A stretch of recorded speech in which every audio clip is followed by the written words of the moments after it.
इस वक्त की सबसे बड़ी खबर हम आपको बताएंगे। महाराष्ट्र में सीट शेयरिंग का फॉर्मूला बनाने के लिए महाविकास आघाड़ी की बैठक इस वक्त जारी है। इस बैठक में शरद पवार, उद्धव ठाकरे, जयंत पाटिल, संजय राउत, बालासाहेब थोरात भी मौजूद है। इस वक्त की सबसे बड़ी खबर, महाराष्ट्र जहां की 48 सीटें और इन 48 सीटों के लिए मंथन जारी है। लेकिन इसमें सबसे बड़ी बात क्या है, 2019 अगर मैं तुलना करूं तो इस बार जो बदला हुआ समीकरण है वो ये बताता है शिवसेना के दो टुकड़े हो चुके हैं और दो गुट है। इस दो गुट में एक तरफ शिंदे खेमा और दूसरी ओर जो दूसरा खेमा है वो है उद्धव ठाकरे का खेमा।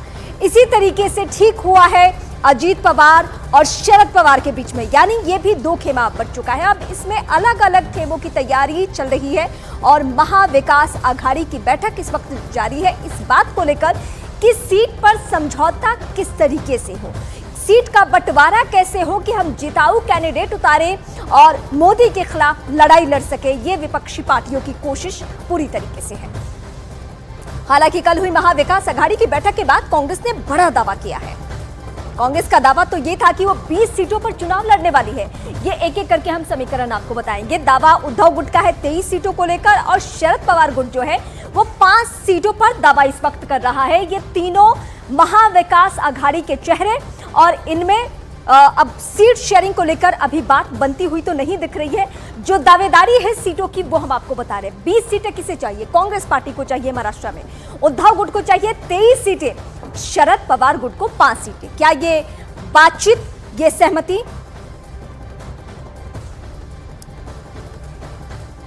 तो कांग्रेस की दावेदारी जो है 20 सीटों को लेकर है। उद्धव गुट का कहना है कि हमें 23 सीटें हर सूरत में चाहिए।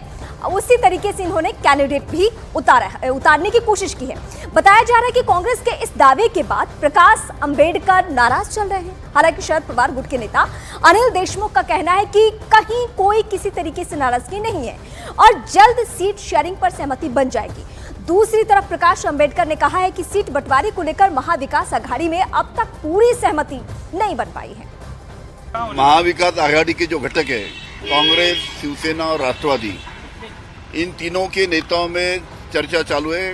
कहाँ भी हमारा विवाद नहीं है और जल्द से जल्द हमारे आदरणीय शरद पवार साहब, उद्धव जी ठाकरे और कांग्रेस के नेता इकट्ठा बैठ के जल्द से जल्द जो फैसला हमने लिया है उसका ऐलान करेंगे।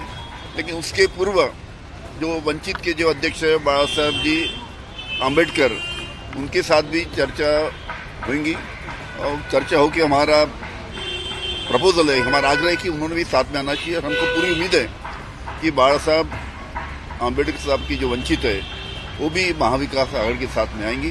जल्द से जल्द चर्चा होकर उसके बारे में भी निर्णय होगा।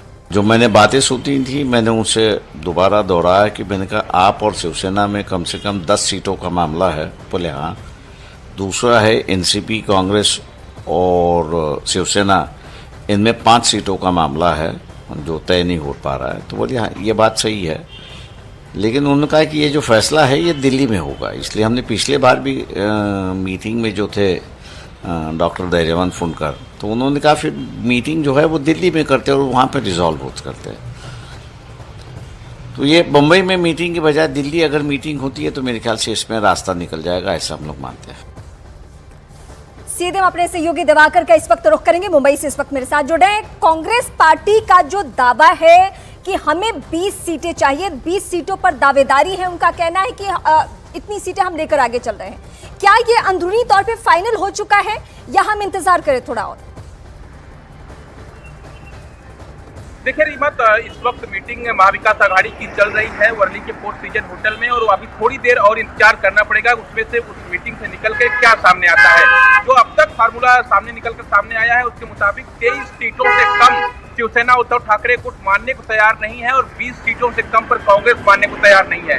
सबसे अहम बात यह है कि जो सांगली की सीट है, सांगली लोकसभा सीट पर कांग्रेस और शिवसेना उद्धव ठाकरे गुट दोनों जो है दावा ठोक रहे हैं कि इस पे हम लड़ेंगे, लेकिन फिलहाल उस पर भी अब तक कोई बातचीत नहीं बन पाई है।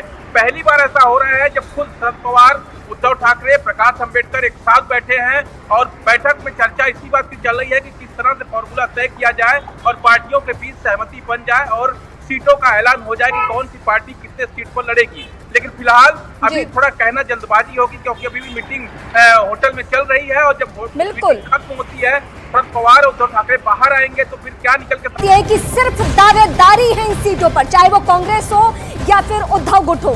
दावेदारी के अलावा अभी कुछ भी फाइनल नहीं हुआ है। सीटों को लेकर एक एक कर तारे मारा। योगी दलों बीजेपी, शिवसेना और एनसीपी के बीच सीटों को बंटवारे को लेकर सहमति बन चुका है। तय फॉर्मूले के तहत राज्य की 48 लोकसभा सीटों में से बीजेपी 30 से 32 सीटों पर, शिवसेना 10 से 12 और एनसीपी 6 से 8 सीटों पर अपने उम्मीदवार उतार सकती है। आज अमित शाह की मौजूदगी में मुंबई के सह्याद्री गेस्ट हाउस में यह बैठक हुई और सहमति बनी, ऐसा सोर्सेस का कहना है।